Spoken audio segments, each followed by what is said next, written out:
Agora você ouve uma palavra de vida com o pastor Érico Rodolfo Bussinger.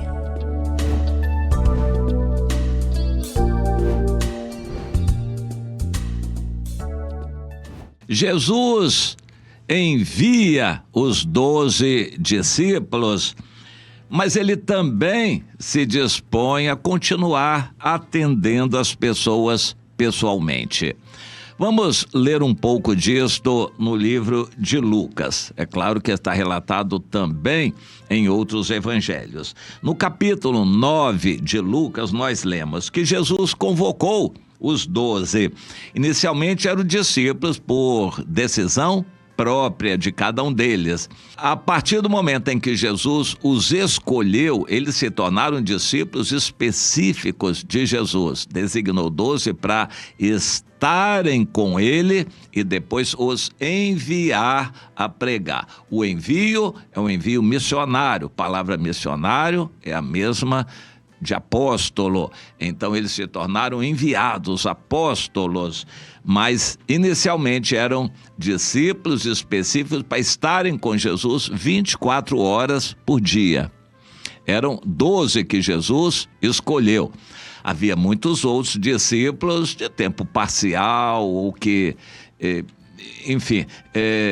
não foram escolhidos por Jesus, mas eram discípulos que estavam sempre com Jesus. Porém, os 12 receberam uma seleção, uma escolha, e isso os responsabilizou. Jesus, então, naquele primeiro teste, os envia, dá autoridade para eles e os envia a pregar e a curar toda sorte de enfermidades e expulsar os demônios. Também os enviou a pregar o reino de Deus e a curar os enfermos. E disse: nada leveis para o caminho, nem bordão, nem alforge, nem pão, nem dinheiro, nem deveis ter 2 túnicas, tenham uma só, a própria roupa. Na casa em que entrardes, ali permanecei, e dali saireis. Não espalhar o resultado do trabalho, mas concentrar numa casa que receber, pessoas que receberem, concentre o seu trabalho naquelas pessoas.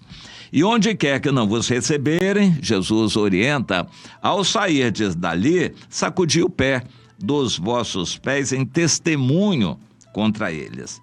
Então, saindo, percorriam todas as aldeias anunciando o evangelho e efetuando curas por toda parte.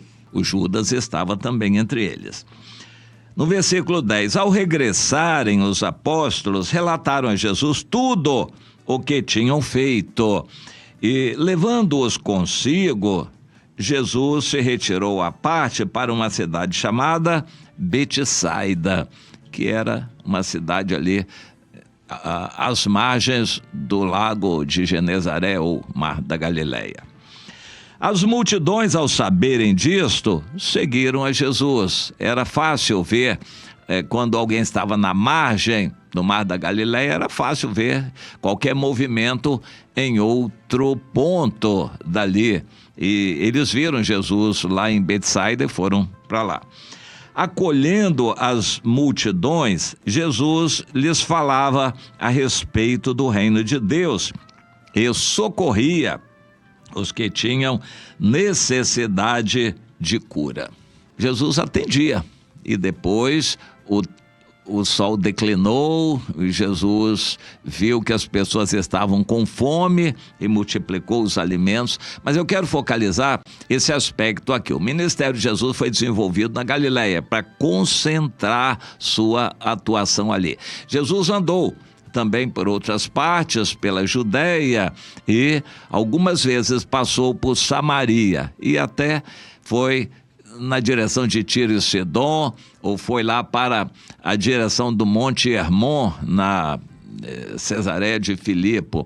Mas a maior parte do seu ministério ele concentrou ali na Galileia, Cafarnaum e cercanias no Mar da Galileia.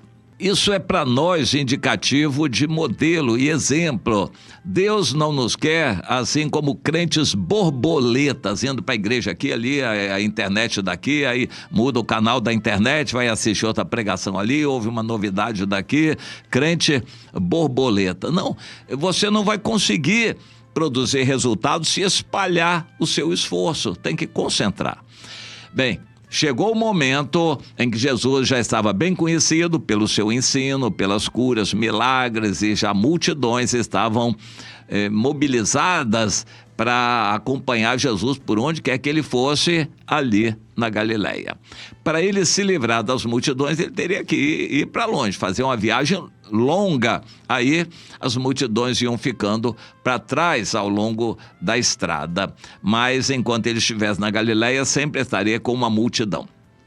Ele enviou os discípulos, chamou os 12 e disse: vocês vão, provavelmente de 2 em 2, para fazer esse tipo de trabalho, vocês vão procurar alguém que seja digno numa cidade e abrir as portas da sua casa, e vocês entrem e ali comecem a pregar, a curar, recebam todas as pessoas que vierem ali. Façam daquela casa um ponto de pregação, façam daquela casa um centro de discipulado e façam esse trabalho ali. Como eu tenho feito, vocês façam em todo lugar para onde vocês forem e as portas se abrirem.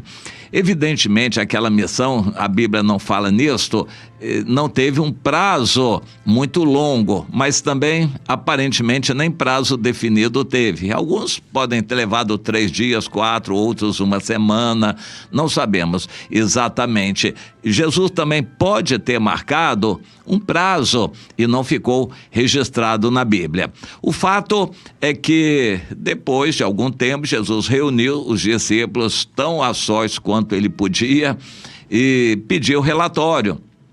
Cada um relatou maravilhado tudo o que tinha acontecido. Todos eles, inclusive o Judas, todos eles relataram o que tinha sido feito. E assim, Jesus ficou satisfeito. Mas enquanto eles foram, Jesus também continuou atendendo as multidões. Isso é muito importante. A gente é líder, Deus abençoa o nosso ministério, a liderança, mas a gente não pode se afastar do povo da rua, do necessitado, do carente, para evangelizar. A gente precisa manter esse contato, pelo menos de vez em quando. E Jesus fez isto, nos deixando o exemplo. Você entende? Quer seguir o exemplo de Jesus e ser um discípulo obediente também? Ou você prefere ser um crente assistidor de reunião de igreja?